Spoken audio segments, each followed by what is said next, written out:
I've been seeing a lot of critiques of the bow/girl trend, and while I agree with some of the critiques, I'm begging y'all, please don't kill the girl trend in 2024. More specifically, please don't make hyperfemininity the bad guy again, and let me explain. For the past 4 months, I've been procrastinating on completing a YouTube series I want to do on hyperfemininity, but I promise you I'm working on it. Till then, I'm going to try my best to keep this video under 5 minutes. There are two specific reasons why I support the bow/girl trend, despite the fact that it's not the be-all and end-all in terms of women's liberation, which Ryan Finn made some really good points about. My first reason is that in my opinion it is vastly different to the bimbofication trend that we saw around 2020-2021. The bimbo trend is something that I participated in because, for those who don't know, I am or was a sex educator, so my content was mostly on sex education, women's pleasure, feminism, etc. But women in the sex positive space tend to buy into liberal feminist ideology, which is what I did, hence why I supported the bimbo trend. Now I no longer subscribe to the lib fem BS, and I don't really have a set identity when it comes to what kind of feminist I am. But I would say that my views align more with radical and Marxist feminism. So looking back, I realized how problematic the bimbo aesthetic was, because although women were saying, oh, I'm doing this for me, I'm not doing this for a man, this is not for the male gaze, the bimbo aesthetic relies heavily on overt sexiness and leans more into hypersexuality. And yes, it can be very extreme, like the final boss bimbo Alicia Amira. And extremeness tends to fall into niches or kinks and even repulsion, rather than a general consensus of this is attractive, this is hot. But because the extreme version of the bimbo is so heavily sexy, it still ends up centering the male gaze. Let me be clear, this has nothing to do with the idea that women who dress sexy are asking for it when it comes to SA and the R word. We all know that a woman can wear a rice sack and still be sexualized by men. What I'm saying is, when you understand how male sexual dominance works, you will understand why there is nothing feminist about hypersexual aesthetics like the bimbo. I really hope that made sense. However, what I see with the girl trend is that it actually alienates the male gaze. I'm going to use Sandy Liang as an example. What I love about Sandy Liang is that despite the fact that they do design like tiny tops, mini skirts, and just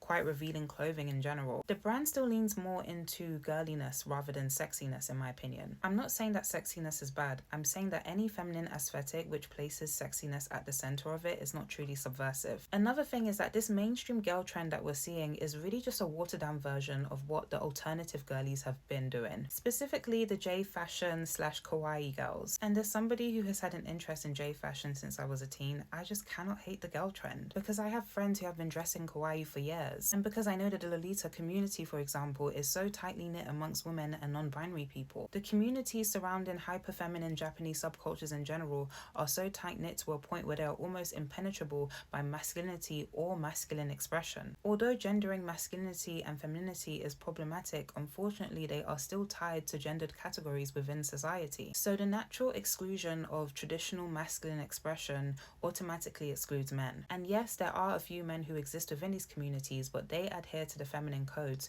or they dress in the male equivalent. Plus, their engagement with these subcultures is counterculture to the masculinity that is upholded in the mainstream today. Some may find my views on sexiness a bit controversial, but I just personally believe that if women are going to reclaim femininity as a sense of empowerment, it must consist of two things. One, it must decenter sexiness and sex appeal. And two, it must be audacious in its existence. An example of this audaciousness is fangirlism. Fangirling is my literal hobby, and no one can ever make me feel bad for being a K-pop stan at my big age. I've been listening to K-pop since I was 14, and now that I'm an adult, I can actually afford albums, I go to concerts, I'm even on stan Twitter. Like, I find it so fun, but we all know that when people think of K-pop fans, they think of obsessive teen girls. There's a stigma that comes with being a fangirl. There's even a whole K-drama about a woman in her 30s who's a secret K-pop fangirl. Yet men are the biggest fangirls when it comes to football and sports in general. But because those are seen as more masculine interests, they don't experience the same stigma. The girl trend of 2023 seemed to embrace this audaciousness with the Renaissance tour, the Eras tour, the Barbie movie, and just women rethinking the meaning of girlhood in general. My second reason why I support the girl trend is because of the unique intersection of being black and being a woman. Every single race of women has been negatively affected by Western traditional femininity, but in different ways. For example, East Asian women are stereotyped to be very docile, innocent, and pure, which also has this weird positive effect in terms of how they are perceived,